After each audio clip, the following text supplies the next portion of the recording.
स्वागत है आपका दोस्तों दृष्टि लर्निंग में। हम आपका स्वागत करते हैं। आज हम डिस्कशन करने वाले हैं सिविक्स का जो अपना चैप्टर नंबर देख सकते हैं यहाँ पर 4 है। सिविक्स का चैप्टर नंबर 4 जिसके नाम कानूनों की समझ।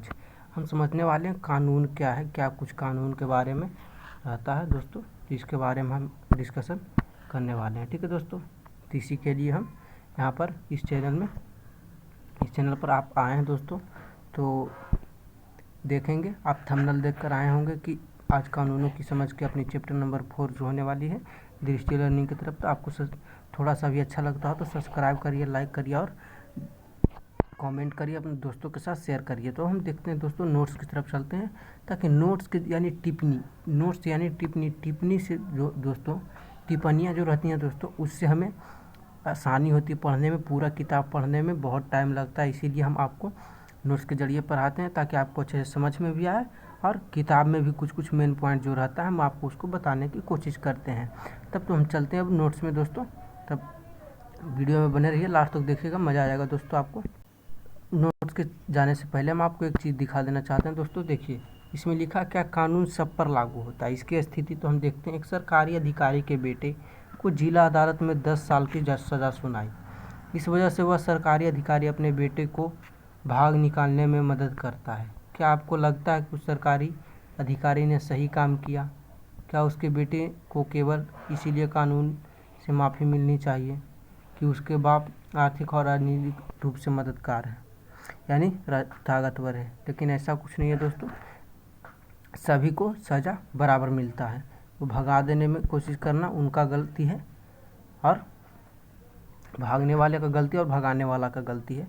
उसमें कानून सभी को बराबर सज़ा देता है। ठीक है दोस्तों, ये अपना थोड़ा सा एक पढ़ लिए, अपना चैप्टर के सबसे ऊपर में था इसीलिए अपना पढ़ लिए।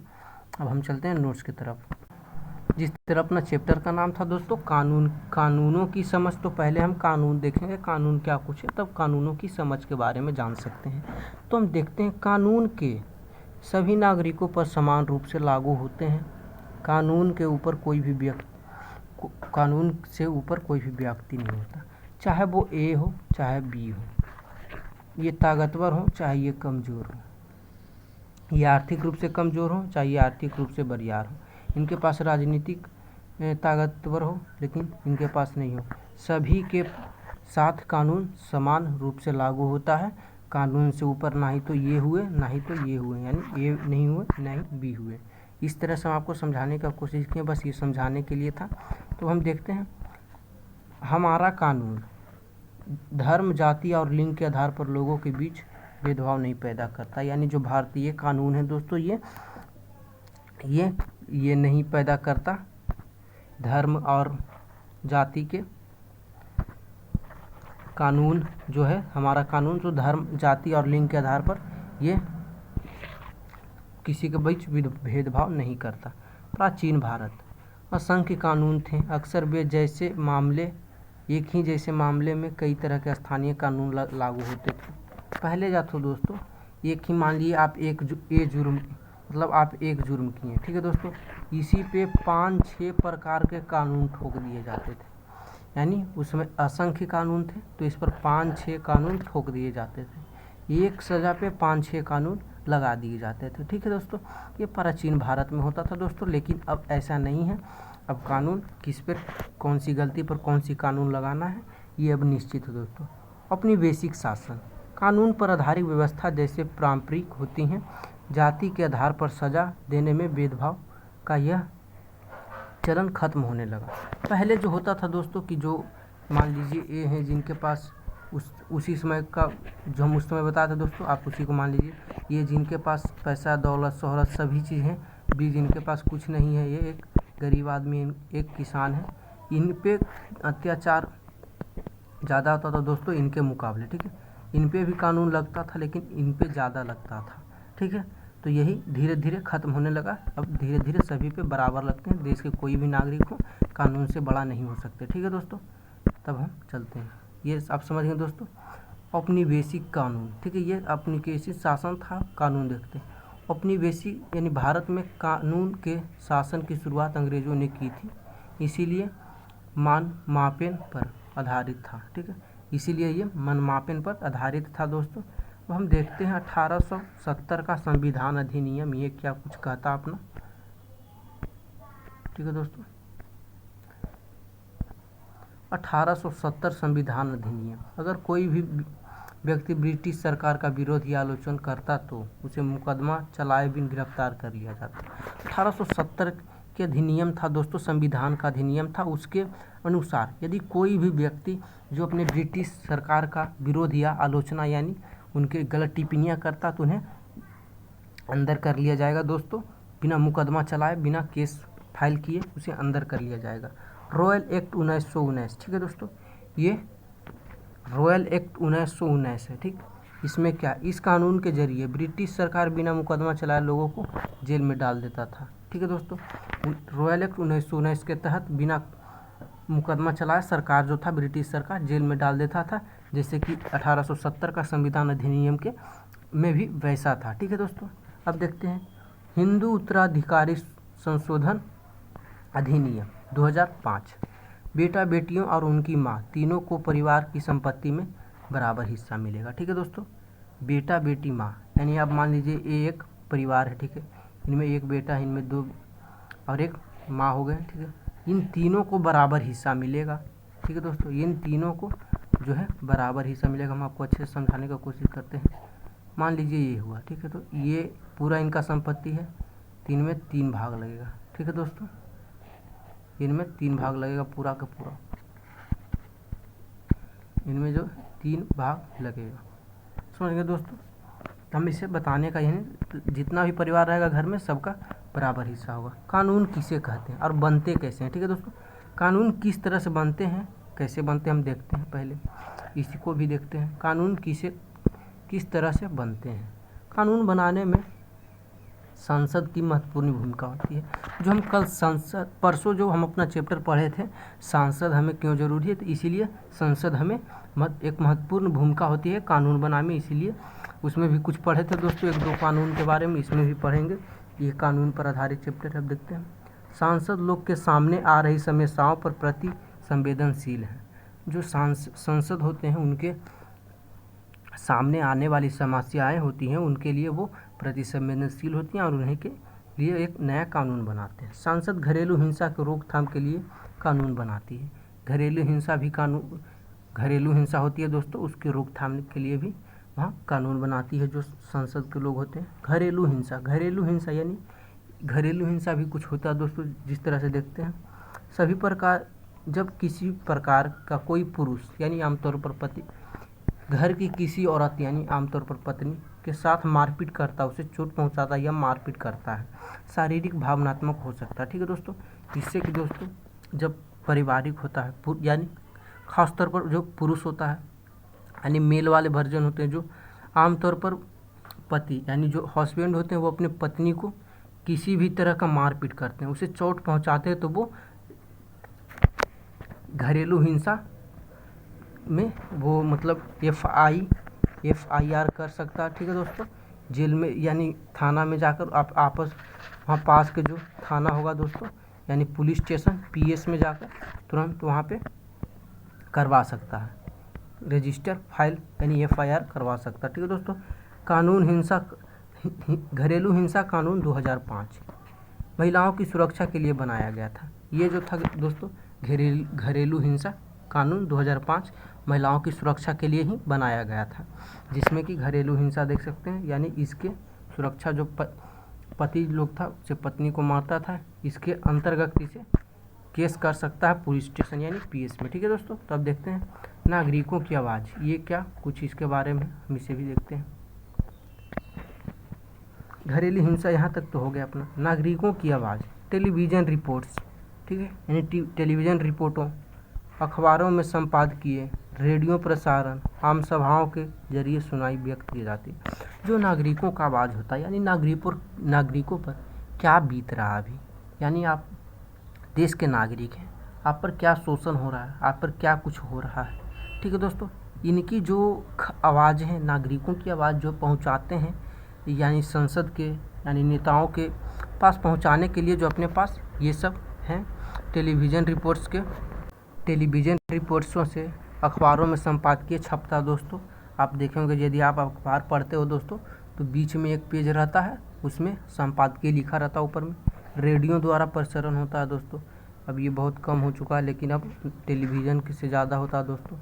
आम सभाओं में जरिए सूचना होती है। जब दो लोग आपस में बैठते हैं यानी पक्ष विपक्ष जब आम सभा में बैठते हैं तो उनके मुद्दे उठते हैं, उनमें भी इस तरह से पता चलता है, नागरिकों का आवाज़ उठाया जाता है वहाँ पे। अलोकप्रिय, ठीक है दोस्तों। कई बार संसद एक ऐसा कानून पारित कर देता है जो बेहद अलोकप्रिय होता है, अलोकप्रिय साबित होता है, ठीक है दोस्तों। कई बार जो संसद लोग होते हैं वो ऐसा कानून निकालते हैं जो अलोकप्रिय होते हैं, ठीक है दोस्तों, अलोकप्रिय साबित होते हैं दोस्तों, ठीक है दोस्तों। आलोचना, ठीक है दोस्तों, तब लोग उस कानून को आलोचना करते हैं, उसके खिलाफ जनसभाओं कर सकते हैं, अखबारों में लिखा सकते हैं, टीवी पर चैनलों पर रिपोर्ट भेज सकते हैं। अस्मर दोस्तों, यदि कोई भी उनसे गलत कार्य मतलब गलत कानून निकलता है जो बेहद अलोकप्रिय साबित होता है दोस्तों, उसके लिए वो प्रोटेस्ट कर सकते हैं, यानी जो उनके खिलाफ जनसभाएं कर सकते हैं, अखबारों में लिखवा सकते हैं दोस्तों, ठीक है दोस्तों। टीवी में चैनलों के रिपोर्ट से भेजा जाता है। आप लोग जानते होंगे दोस्तों, जब भी कुछ होता है दोस्तों, तब हाल ही में जब गलत कानून निकले थे, यानी ये अग्निवीर वाला निकला था दोस्तों, तो इसके खिलाफ आपने देखा था कितने लोगों ने अपना अग्निवीर वाला जो था उसके लिए कितने लोग ने भाग लिया था दोस्तों। रोडों पर, सड़क पर जो नौजवान थे जो सैनिक की तैयारी करते थे, यानी जो आर्मी की तैयारी करते थे दोस्तों, उन्होंने प्रोटेस्ट किया था। ये जो अपना था अग्निवीर वाला कानून था, ठीक है दोस्तों, इसके खिलाफ, ठीक है। तो इस तरह से हम आपको एक एग्जाम्पल देकर समझाने का कोशिश किए थे दोस्तों। दमनकारी, ठीक है दोस्तों, देखेंगे दमनकारी कानून। लोकतंत्र में आग नागरिक संसद द्वारा बनाए जाने वाले कानून जो होते हैं, दमनकारी कानूनों के बारे में अपनी असहमति व्यक्त कर सकते हैं। दमनकारी कानून है जो दोस्तों लोकतंत्र के आम नागरिक संसद द्वारा बनाया जाने वाला जो दमनकारी कानून है, जिससे कि क्षति होता तो वो असहमति जता सकते हैं। संशोधन, यदि अदालत को ऐसा लगता है कि वह कानून संविधान के विरुद्ध है तो वह उसे संशोधन कर सकती है या उसे रद्द कर सकती है, ठीक है दोस्तों। यानी जब उसे लगेगा कि गलत है तो संविधान कानून की कुछ विरुद्ध हुआ तो उसे रद्द कर सकता है, ठीक है। नागरिकों की भूमिका, नागरिकों का क्या भूमिका होता है। निर्वाचित प्रतिनिधियों, अखबारों और अन्य संचार माध्यम लोगों की भागीदारी और उत्साह से संसद की सही तरीकों के कार्य करने में मदद करता है। यानी कोई गलत काम करता है दोस्तों तो वो जो लोग होते हैं दोस्तों वो आवाज़ उठाते हैं अखबारों के माध्यम से, संचार माध्यम से। निर्वाचित प्रतिनिधियों यानी जो भी वहाँ का मुखिया होते हैं दोस्तों, विधायक होते हैं, वो इसमें लोगों की भागीदारी बहुत होती है दोस्तों, यानी उनसे दबाव दिया जाता है तो वो उन पर करते हैं। तो हम कानून कैसे लागू होता है, हम आपको एक कहानी बताते हैं दोस्तों। जब कानून वहाँ रखा जाता है दोस्तों, हम एक बताते हैं कहानी। ये वहाँ पर एक अध्यक्ष रहते हैं दोस्तों, वो बोलते हैं तो शिक्षा के मतलब शिक्षा पे कानून उठाना है, तो शिक्षा के पे कानून उठाना है, शिक्षा अधिनियम बनाना है दोस्तों, यानी कम कुछ इनका फंड मिल रहा तो इन्हें फंड दिलवाना है दोस्तों। जो भी होगा, जो भी नियम यानी शिक्षा पे ही उठ रहा है दोस्तों, तो उन पर रहेगा कि यदि उन पर सहमति मिलेगा दोस्तों ज़्यादा तो उन पर किया जाएगा, यानी उन पर बात होगी, उसको आगे होगा। अध्यक्ष को यदि अच्छा लगेगा तो वो उसे पारित करने में का आदेश देगा दोस्तों, ठीक है दोस्तों। आप समझ सकते हैं इस तरह से जो कानून होते हैं संसद में बनाए जाते हैं बहुत सारे लोगों से। तो हम चलते हैं किताब में जो कुछ मेन टॉपिक्स हैं उसे हम पढ़ने का कोशिश करेंगे और समझने का कोशिश करेंगे। आप ये फ़ोटो देखकर बता सकते हो दोस्तों कि ये कौन सी कहाँ की फ़ोटो है और कौन सी आंदोलन का फ़ोटो और क्यों कहाँ का। आप इतना ही बता दो दोस्तों कहाँ का फ़ोटो और किस आंदोलन का फ़ोटो है, ठीक है दोस्तों। ये आप नहीं तो हम अगले वीडियो में बताएंगे दोस्तों, लेकिन आप इसे बताने का कोशिश करो। तो हम चलते हैं दोस्तों, देखते हैं अपना जो नया टॉपिक कुछ मिले तो देख सकते हो दोस्तों। इधर कुछ नहीं है, इधर देखते हैं ये एक कानून का है दोस्तों। तो यहाँ पर ये इस कानून के बारे में हम पढ़ लेते हैं थोड़ा। अरे सजिया, आज का अखबार देखिए, आज का अखबार तुमने पढ़ा, महिलाओं के लिए कितनी बड़ी बात है। ठीक है दोस्तों, ये जो है ये सजियाँ हैं महिलाओं के लिए। क्यों हिंसा मुक्त परिवार तो सबके लिए अच्छा होता है। ठीक है दोस्तों, हिंसा मुक्त परिवार जो होता है दोस्तों, हिंसा मुक्त परिवार सबके लिए अच्छा होता है। ठीक है दोस्तों, ये क्या कुछ हो गया, ये कट नहीं रहा दोस्तों, इसीलिए हम इसको काट कर आपको समझाने का कोशिश करते हैं। तो हिंसा मुक्त परिवार सबके लिए अच्छा होता है दोस्तों। ठीक है, अब नीचे थोड़ा आते हैं।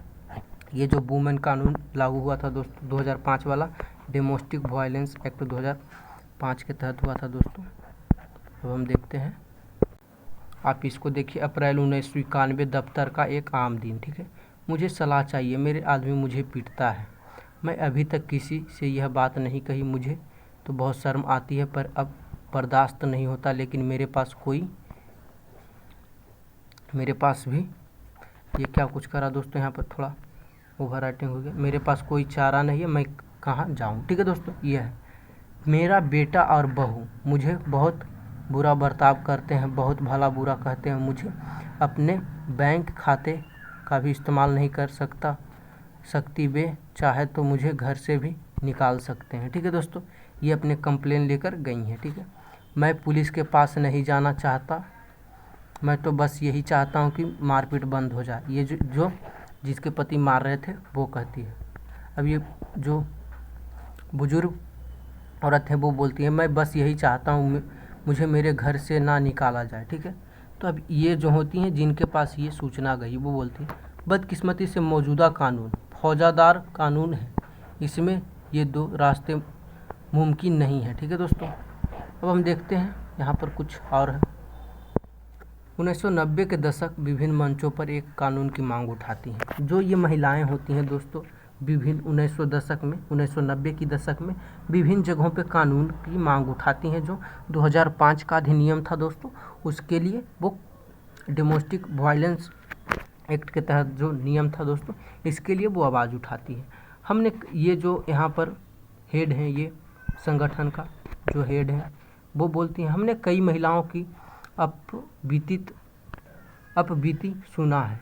हमने देखा कि महिलाओं मारपीट से बचाव चाहती है, वे अपने मकान में रहना चाहती हैं। कई बार वह सिर्फ थोड़ी सी राहत की दरकार होती है। मुझे मुद्दे को निपटने के लिए एक नया नागरिक कानून होना चाहिए। ये जो है ये नया कानून की मांग करती हैं, ये बहुत सारे मंचों के तरफ से। अब देखते हैं 1999 में वकील कानूनों के विद्यार्थी और समाज विज्ञानों के संगठन लॉरेंस कलेक्टिव के राष्ट्रव्यापी चर्चा के बाद घरेलू हिंसा रोकथाम एवं सुरक्षा विधेयक का मसौदा तैयार किया। इस विधेयक में बहुत सारे लोगों को पढ़ाया गया। घरेलू हिंसा का परिभाषा में शारीरिक, आर्थिक, यौन और मौखिक व भावनात्मक दुर्भाव भी शामिल किया जाना चाहिए। ठीक है दोस्तों, साझा घरेलू द्वारा दायरे में रहने वाली किसी भी महिला इस कानून के तहत रखा जाना चाहिए। इसे साझा मकान में बेदखली से बचाया जाना चाहिए। और आर्थिक मदद के बारे में क्या ख्याल है। ठीक है दोस्तों, ये औरत हैं जो बोलती हैं। अब देखते हैं दोस्तों यहाँ पर क्या कुछ है। विचार विमर्श के लिए अलग अलग संस्थानों में बैठक की गई। जो था दोस्तों विचार विमर्श हुआ, इसके लिए मतलब इसे निकलवाने के लिए इस जो डोमेस्टिक वायलेंस एक्ट था, इसे पार्लियामेंट से रिलीज़ करवाने के लिए बहुत सारे बैठकें हुई। ठीक है, महिला आंदोलन घरेलू हिंसा एक नया कानून चाहता है। सरकार को यह प्रस्ताव जल्दी से जल्दी संसद में पेश करना चाहिए। ये जो महिला हैं जो बोलती हैं, जहाँ पे विचार विमर्श के लिए संस्थान में बैठे हुए दोस्तों, वहाँ पे एक महिला बोलती है, महिला आंदोलन घरेलू हिंसा का एक नया कानून बनाना चाहती है। सरकार को यह प्रस्ताव जल्दी संसद में पेश करना चाहिए। ठीक है दोस्तों, अब बोलती है, आखिरकार 2002 यह विधेयक संसद में पेश किया गया। ठीक है दोस्तों, ये पेश किया गया 2002 में। इस विधेयका में कोई भी वो बात नहीं है हमने सुनाई थी। ठीक है, यानी ये महिला बोल रही है, जो हमने सुनाई थी वो ऐसा कोई बात नहीं है। हमें विधेयक को इस रूप में विरोध करना चाहिए जो था उसके लिए वो विरोध करना चाहती थी। चलो संवाददाता सम्मेलन बुलाते हैं, साथ ही कंप्यूटर पर एक ऑनलाइन याचिका भी शुरू करनी चाहिए ताकि इंटरनेट पर लोग तुरंत अपनी राय दे सकें। ठीक है दोस्तों, आज उसमें भी इंटरनेट का कुछ चलती था, इसीलिए उसमें भी इंटरनेट का सहारा लिए महिलाओं ने। कई महिला संगठनों ने राष्ट्रीय महिला आयोगों को संसदीय स्थायी समिति को अपने सुझाव सौंप दिए। संसदीय स्थायी समिति के माननीय सदस्यगण वर्तमान विधेयक के बदलना स्वरूप हम घरेलू हिंसा की प्रस्ताव परिभाषित सहमत नहीं है। ठीक है दोस्तों, इस कानून में बच्चों की अस्थायी कस्टडी का भी इंतजाम होना चाहिए। ठीक है दोस्तों, इसमें बच्चों की कस्टडी का भी इंतजाम होना चाहिए।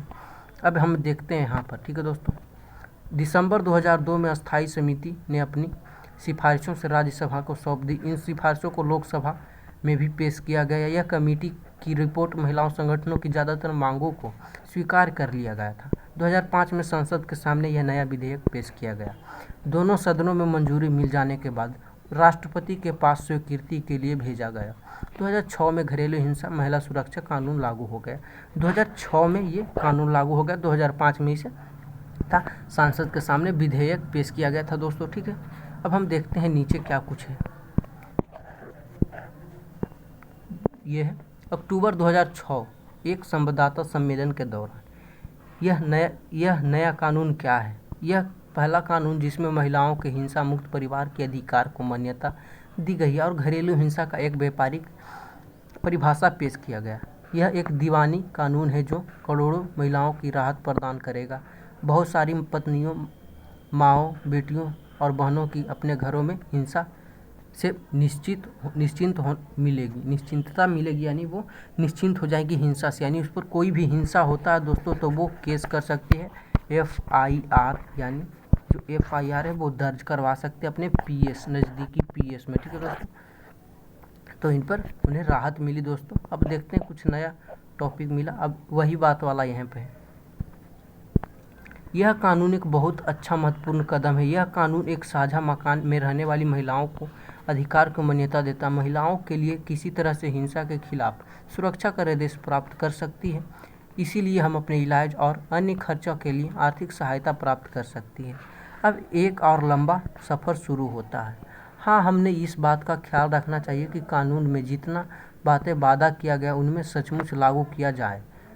हमें सब तरफ नज़र रखनी होगी। हमें महिलाओं का प्लस थोड़ा सा गड़बड़ हो गया दोस्तों, लेकिन कुछ नहीं, यहाँ पर फिर से आ गया।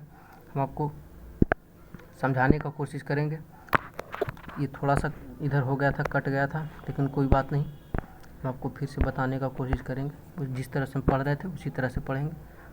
थोड़ा सा गलती हो गया था उसमें। हाँ, तो इस बात की था दोस्तों, हम सब तरफ नज़र रखनी चाहिए। हमें महिलाओं को पुलिस, न्यायपालिका सभी को इस कानून से के बारे में शिक्षित करना चाहिए। उस तरह निकला कानून दोस्तों तो शिक्षित नहीं था दोस्तों, इसीलिए न्यायपालिका और कुछ कानून पुलिसों, महिलाओं को सभी को उन्हें बताना था। ठीक है दोस्तों, यानी महिलाओं को बताना था कि यदि आप पर अत्याचार होता तो आप इस पर कानून रख सकते हैं। ठीक है दोस्तों, अब हम देखते हैं कुछ मेन पॉइंट जो होगा अभ्यास में जो अपना सीखे थे दोस्तों, ये सब है। तो ठीक है दोस्तों, अब तो अपना चैप्टर ख़त्म हो गया दोस्तों।